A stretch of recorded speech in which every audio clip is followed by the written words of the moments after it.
Hi everyone, Simon Keeling here with your flying weather outlook for the weekend and week ahead. Brought to you exclusively by Flyer in association with weatherschool.co.uk. Thanks again for watching. And it's nice to be able to put this screen in front of you because the weather looks pretty decent over the weekend and into next week. Yes, there'll be a few interruptions because of showers, but generally decent flying weather all the way. I think it's time to get out there and enjoy it and try and make the most of it if you can. Now, before we get on to the details, Aviation Weather School Part 1, that's going to be announced very soon. I've got an online course and possibly a classroom-based course lined up.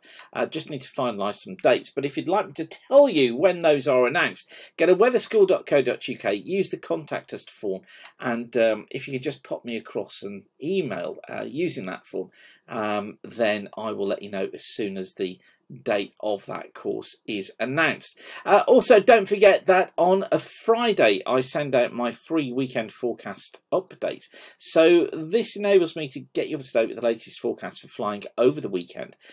Don't worry, you don't get any spam, you don't get any rubbish. This is just me getting that forecast out to you.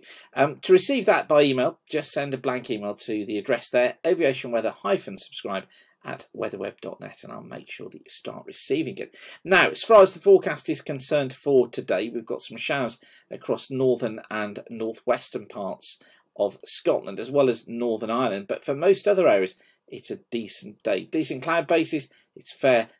Generally light westerly winds, a little bit gusty, but overall it's a good day. Now for Friday morning, localised mist patches in places at first. We are getting into autumn. We're only a day away or so from that, but high pressure is in control, so what that means is that the mist patches will clear very quickly, and then we're into a fair day. Broken clouds, some good spells of sunshine, bases around 4,000 to 5,000 feet, tops at about 8,000 feet. A good day overall.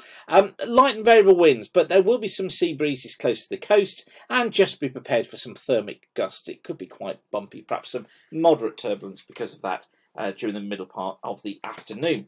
Now on Saturday, the high drifts into the North Sea. We pick up more of an easterly flow on Saturday. It's stronger across central and southern areas of the country, coming as an easterly, then as a northeasterly, and we're probably going to be finding speeds of somewhere around about 20 knots across southern parts of England, maybe gusting higher than that. Other areas the winds are lighter, but again we've got some thermic gusts, but generally it is going to be a fair day. We've got flyable conditions almost all the way, and 4,000 foot bases, 7,000 foot tops. Just need to watch for perhaps an evening shower drifting into the southeast later on. On to Sunday, again quite breezy for East Anglia, the East Midlands and parts of southern and south east England. Again, gusts here could get to 25, perhaps up to as high as 30 knots. The east and northeasterly generally around about 20 knots, so it's not for the faint-hearted, but you know, it's manageable. Elsewhere it's generally VFR-able. Decent conditions once again. Bases around 4,000 feet, tops about 8,000 feet. And again, we just need to watch for an evening shower, perhaps just drifting into southeastern parts of England. But generally, for most of us, it's a good day. I suppose the only caveat I should put on this is the potential for some low cloud drifting onto those eastern coasts. I just think it might be a bit breezy for that, but the risk is definitely there. Now on Monday, we're starting to see the threat of some thundery showers, perhaps affecting East Anglia and southeast England. So I'm going to go marginal here. Bases 3,000 feet, tops at 25,000 feet, some QNIMs in there.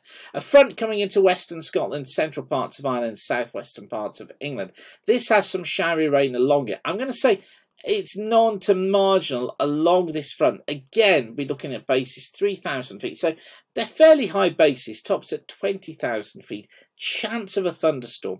Western Ireland, most of the west of the UK, though, looks fair. Bases 4,000 feet, tops at 12 to 15,000 feet. And quite bumpy as those thermals get going again during the afternoon. And just watch out for sort of medium level altocumulus castellanus. That's where we get cloud that's quite turrety, so quite well developed at medium levels. It's indicative that the atmosphere is becoming more unstable, and so there's a high risk of showers and thunderstorms developing, and that could just make things a bit bumpy on Monday. Now for Tuesday, we'll find that threat of showers across many parts of England and Wales. I'm going to say generally VFRable, but marginal to non-VFR in a risk of some thunderstorms, which could be anywhere through England and Wales. At the moment, I think it's mostly southern England, it's mostly western Wales. For Ireland, for Scotland, for much of eastern England, we're looking at generally fair conditions, 3,000 to 5,000 foot bases, and tops probably at about 8,000 feet. And then on to Wednesday, ridge of high pressure building back in again, pushes the showers away to the south, but there could still be some along southern coast, quite unstable air there, 4,000 foot bases, 12,000 foot tops. But other areas are going to be fair. We've got good conditions, bases of around 4,000 feet, tops about 10,000 feet, and some pleasant flying conditions to boot. So you see what I mean? It's pretty decent, isn't it? Make the absolute most of it. Don't forget to let me know if you want me to add you onto the waiting list to be told when my next aviation weather school course is. Like I say, hoping to announce that very, very soon. But for now, whatever you're doing, have a great and a safe flying weekend. Thanks again for watching. Keep the sun shining, and bye for now.